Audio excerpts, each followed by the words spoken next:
I don't see anyone joining right this second, so let's go ahead and start. Again, thanks for joining us today. We're gonna start the presentation or the meeting with a short 10-minute video providing some information on what we're doing, what we're recommending for council on the stormwater utility, and the background on the process to create and move forward with that effort. After the video, we'll have some questions that we've prepared based on feedback we've gotten that one of the team members will go over, and then we'll have a live Q&A where individuals can go ahead and ask questions if they have any. All right. With that, Adrian, I will say we have a few team members here today. We have Brian Michelson here, who manages the stormwater utility operations and maintenance. He is currently the assistant city engineer. And then we have Adrian Heinig, who is a management analyst and deals a lot with the utility cost of service studies. They are also available and potentially will answer questions as well when we get there. Okay, Adrian. The City of Davis Stormwater Fee Initiative. First of all, what is stormwater?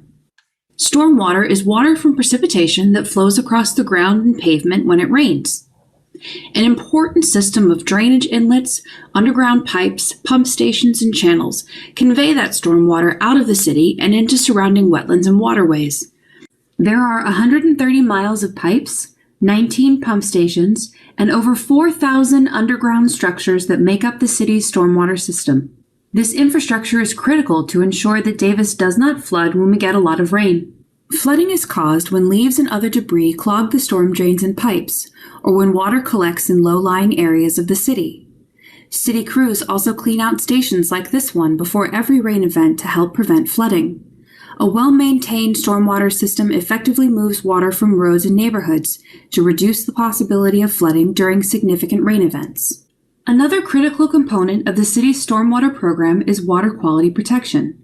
Stormwater starts as just rainwater, but as it runs off roofs, yards, driveways, and streets, it can pick up pollutants such as dirt, trash like cigarette butts, pesticides, and other materials in its path.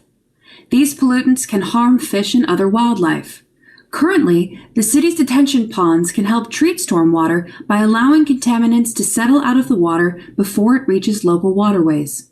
Recent legislation has mandated that cities in California work to capture trash before stormwater leaves detention ponds. This is a costly undertaking as new infrastructure is necessary to be in compliance with these state regulations. Did you know that stormwater does not go to the wastewater treatment plant? It is not treated and flows directly to local wetlands and waterways. In recent years, storm drainage systems have become a front line in environmental protection. Keeping pollutants out of stormwater is critical to ensure clean waterways. All property owners in Davis currently pay a storm sewer fee and a drainage fee as part of their monthly utility bill. For a single-family customer, these combined fees total about $6 per month on average. These charges vary by property type and are currently assessed as a flat rate charged per square foot of the parcel. These two fees are shown as one amount on your monthly utility bill. The current stormwater fees have been in place for decades, and while one has an escalator to help the fee keep up with inflation, the other does not.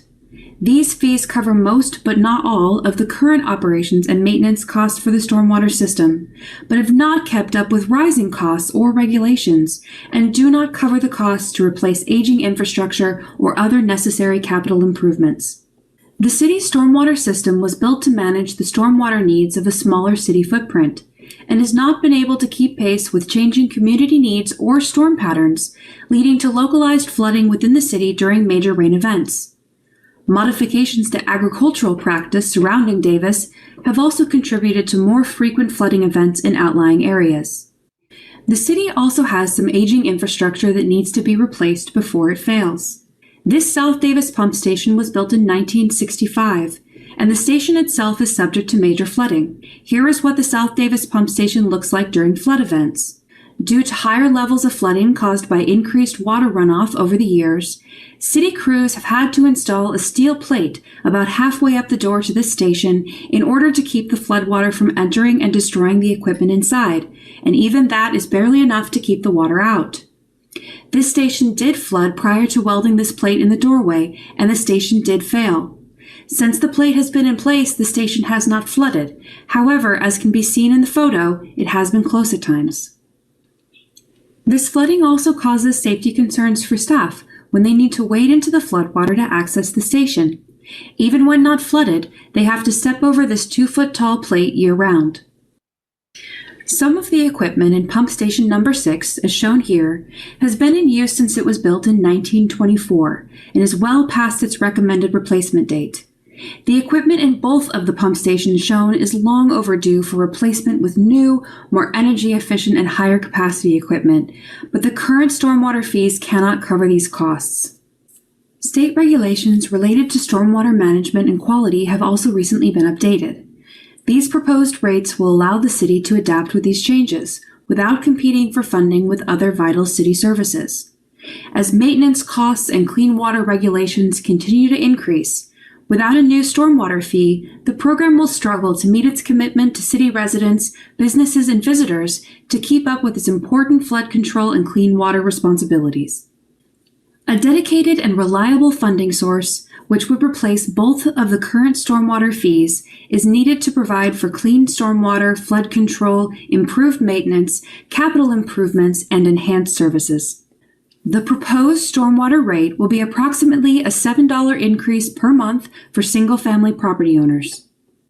In order to address these funding issues, city staff initiated a fee study in coordination with the city's Utilities Commission, culminating in a fee report which lays out all of the stormwater facilities and services, projected the program's revenue requirements, calculated how much each type of property contributes to stormwater runoff, and determined how much each type of property should pay as its fair share of stormwater costs.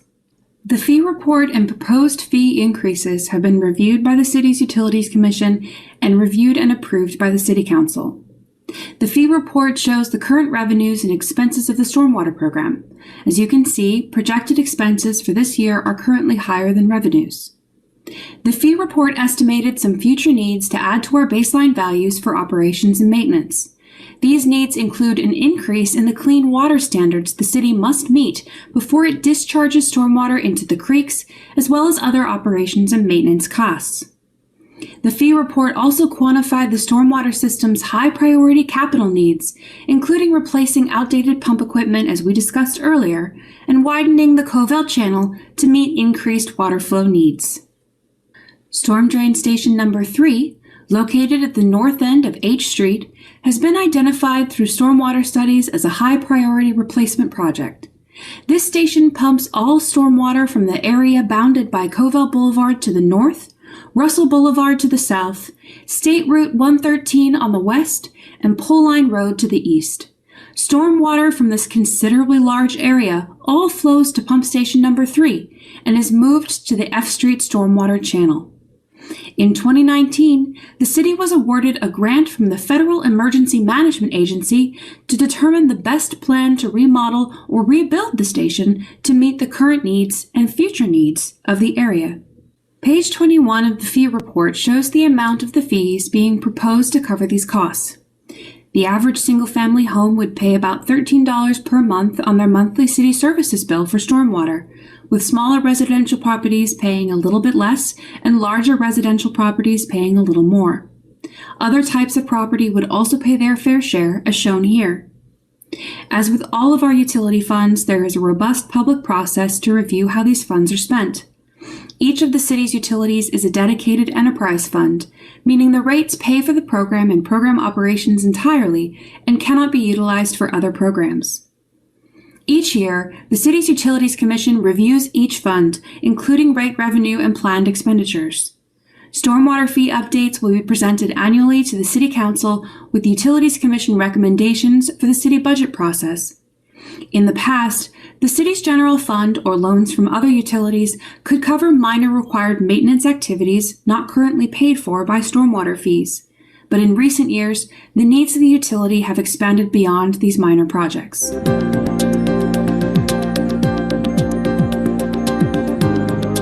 Property owners will determine whether the proposed fee will be implemented. There are 3 different opportunities to make your voice heard regarding the proposed stormwater fee increase. A notice was sent out to property owners mid-March with information on the new proposed fee. The notice also provided details on how property owners who do not approve of the proposed fee can submit a written protest. There are 4 virtual community meetings being held via Zoom in March and April. Thank you for joining us today. All members of the public are invited to attend one or more of these community meetings. Each meeting will cover the same information. The dates and times are listed in the public hearing notice and on our website at stormwater.cityofdavis.org. On May 4th, the City Council will hear comments from the public in regards to the proposed fee. At the hearing, the written protests will be counted, and if property owners of more than 50% of the properties subject to the fee have submitted a valid protest, the City Council will not be able to take further action in regards to this proposed fee. If there is not a majority protest, then the Council may vote to proceed with a ballot measure. If the Council votes to proceed with a ballot measure, we expect ballots to be mailed to property owners in mid-May 2021. Property owners would have until June 25th to mail or bring in their ballots to the City Clerk. Completed ballots would have to be received by this deadline to be counted. Postmarks will not count. If the City proceeds to balloting for this initiative, we expect the ballot results to be announced at the City Council meeting on July 6th. For more information on the proposed stormwater rates, please visit stormwater.cityofdavis.org. Thank you for joining us today, and we will now start the live question and answer session.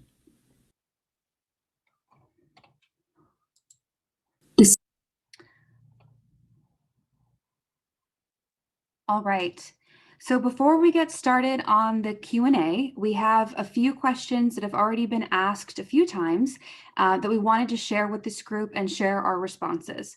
So these questions are listed here, and we've included longer responses on just a few slides. We've had questions around how the stormwater fee is charged, if we can use federal stimulus money for stormwater infrastructure, how we define enhanced services, and why we're using a Bay Area CPI. The stormwater charge appears as one charge on your monthly utility bill, as was stated in the video. It is a combination of 2 charges, a storm sewer charge and a storm drainage charge. We are still looking at the requirements around federal stimulus dollars, but currently the signs point to those funds being intended for the specific purpose of COVID-19 relief and those relief measures only. The city always looks for opportunities to apply for grants to offset costs of major projects, and stormwater is no different. And in addition, the proposed rates account for a number of necessary adjustments to the stormwater fund, including the development of a reserve and funding for routine services that are not suitable for what would be the one-time funding available through the federal stimulus. In the notice that was mailed to residents, we included a reference to enhanced services. The term enhanced in this case is being used to describe services that are not currently being performed or are not performed as frequently as needed, but are necessary to maintain efficient and effective operations of the stormwater utility and prevent backlogs like the one the stormwater utility is currently experiencing. And lastly, the city used the San Francisco-Oakland Hayward Consumer Price Index as it is used for taxes, assessments, and fees by agencies throughout the state. The cost components of the stormwater program are impacted by a wide variety of factors, so no one CPI that we choose is going to be perfect. But what's important to remember is that the rate will not adjust automatically, and the CPI index only sets the maximum amount up to 3%, but the City Council, with support from the city's Utilities Commission, will set the actual rate each year based on the actual program revenue and expenditures through annual fund updates. And as we start the questions and answers with staff, we want to make sure that we can address as many questions as possible. We ask that you help us out on that by asking one question at a time. If you have additional questions, please raise your hand and wait for the next opportunity. If we're not able to get to everyone today, we will post questions on the city's website for this effort. We do have the video from our meeting last week posted online, and the questions and responses are posted there as well. And if we are not able to get to your question, please go ahead and email that to pwweb@cityofdavis.org for a response. And this email will be on screen as we get to the questions and answers. Thank you. All right. Thank you, Adrian. So at this time, if we do have any questions from members of the public, please go ahead and raise, as the indicates, if you're on Zoom, which I think most are, you can hit the raise hand button, which is at the bottom of the screen, for those that might not be familiar with the medium. If you have any questions, if not, we'll wait a few minutes, and if there aren't any questions, we'll say thank you for coming.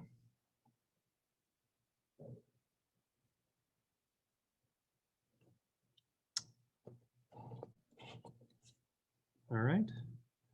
Looks like we have a few. Okay, Laureen, I have, you go ahead and unmute yourself and ask your question. So I think you're going to tell me you've already answered this in your first previously answered question, but I just want to clarify again. I think the confusion about property tax and utility bill is because the cover letter that was sent out says we're charged on our property tax bill, and then the attachment says we're charged on our utility bill. So I just want to hear you say we're not actually charged on our property tax bill when we see that line item on our utility bill. You are great question, and yes, you're asking where this charge is going to reside, and you're absolutely correct. Unfortunately, we did have that error in the letter that went out. This charge here is meant to replace the one that you see on your utility bill. So it will not be on additive on top of any other charge. It's not on your property tax. It will be part of your utility bill in replace of what you currently see as the one charge for storm sewer. Thank you. Okay, and Eric, you can go ahead and unmute yourself and ask your question. Great, thanks. So my question is how quickly the new rate increase is estimated to generate the funds needed for all of the capital improvements. And I'm asking that because, right, I understand we're operating under a deficit right now. So if it's going to take, $2 million to do everything that we need to do, and beyond our current funding needs, you're collecting an extra $200,000 a year, it would take 10 years to develop those funds. So you see where I'm getting at, how long the estimated rate increase is expected to take? Absolutely, Eric. I think that's a great question. And if I understand correctly, you're asking how quickly we could get to those capital improvements that we've identified once the rates go into effect. So the way the rate structure has been designed is there's a few different options that we have available for us. We could do bonds and recover that money, right now in the study, we have about $29 million worth of capital improvements that have been identified. This rate structure that we put in place would enable us to go out to the market and incur a portion of that or all of that in debt and pay those debt service payments over the next 20 years and then move straight forward into doing these capital improvements over the next probably 5 to 7 years. It is going to take some time. We don't have designs done for a lot of these. That's part of the issue with the funding. So we would have to do the design first and then construct. But there's a variety of ways we can get that. This rate structure allows us that flexibility to have those discussions on how we want to finance it with council and determine what is the best, most fiscally responsible path forward.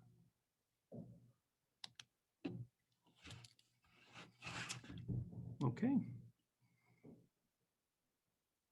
Not seeing any other questions at the moment. Oh, here we go. Okay, So, Lorraine, go ahead and ask your question. thank you. So if the enhanced services are part of this, and I believe I read that there's a mechanism, well, it's the CPI increases the mechanism to increase this billing. If those enhanced services are put into place, do we know that we're going to be able to go the next 25 years without needing another however many millions of dollars for more infrastructure upgrades because we've maintained them so much better? So if I understand you correctly, you're asking about the services that we've built into this rate design and the fee study, and whether or not that will ensure that we won't have to do an additional increase beyond the 3% that's envisioned for the next 20 years. And I will say, you know, we've done our best certainly to look forward and plan, and I believe, you know, staff believes, and our consultant team that we're working with believe that the allocations that we've asked for within these fees certainly put us on a path where we believe that this 3% will be sufficient, up to 3% each year will be sufficient to maintain the utility. That being said, if regulations come out in 5 years that require us to put in a lot of new infrastructure, or if there's other significant changes, you know, 10 years from now, there's certainly no guarantees, but I think what we've put together in this fee study and how we've designed it and looked forward, I do think certainly that we've done our best effort to ensure that this utility is fiscally stable moving forward.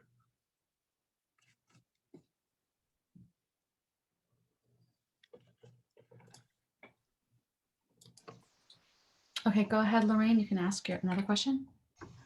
So just one clarifier on that one. So barring any new regulations, and then I do have a follow-up. Okay. Yeah. So is that barring any new regulations, is that a fair understanding of what you just said? Yeah, I would, yeah, I, as the utility manager, I cannot give you a guarantee that we I understand that. but I do believe, I absolutely can state with confidence that what we've put together in the fee report, if we understand the regulations moving into the next 10 years and there's no surprises that come forward, I do think we are on a path for fiscal stability with what we've envisioned with this fee study. And I hope that helps clarify. Okay, and Elaine, I see that you have your hand up, so you can go ahead and unmute yourself and ask your question. Okay, can you hear me? Yep. Okay, if the citizens didn't approve the rate increase, what would that do to the city's ability to borrow money for the capital improvement projects? Well, so without the revenue set in place, the city is unable to incur debt against that utility. We are required to have a certain amount of revenue to cover both operations and the debt service that we would incur. So the utility would not be able to move forward with the capital improvements using the stormwater utility funds. We would have to essentially reassess after July, when we'll find out if we're successful with this fee study, and reassess and see what we can accomplish, and see if we can achieve some success in another way. Okay, thank you.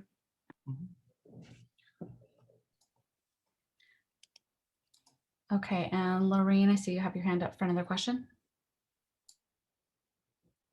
Cap of the 3% increase annually. I'm not sure if you caught the beginning of that. On the cap on the 3% annually, if the council should decide to say do 1.5 in 1 year instead of the 3, does that allow them to do 4.5 the following year, or are they capped again at 3? No, so how that would work is the cap is always 3 in any 1 year. We can never, Okay. The way it's designed, it cannot go above 3.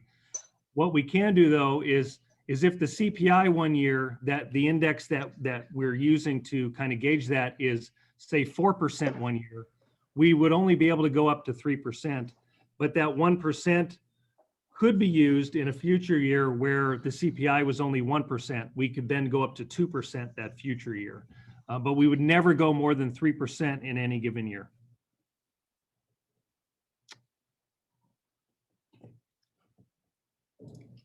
Okay, and Eric, I see that you've got your hand up. Go ahead. Oh, thanks. I think I'll just hold off on that. I'm not really sure what my question was.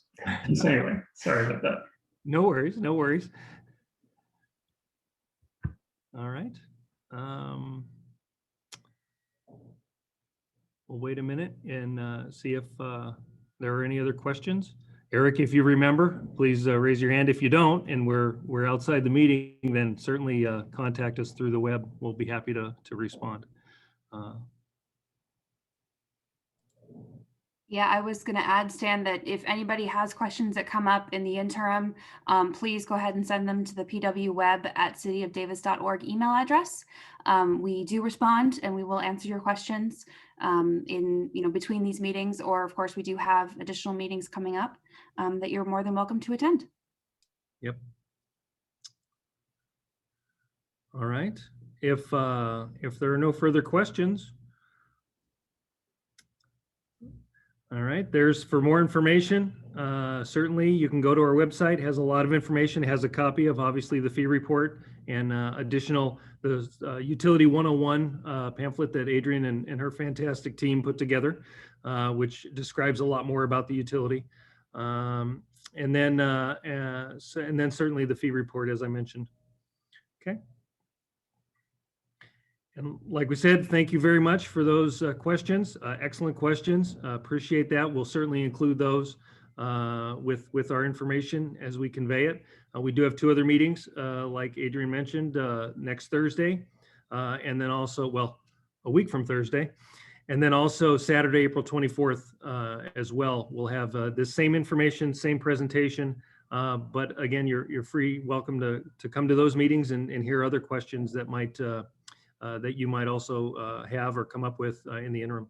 Otherwise, thank you very much for attending. Appreciate it. And I hope everybody has a great evening.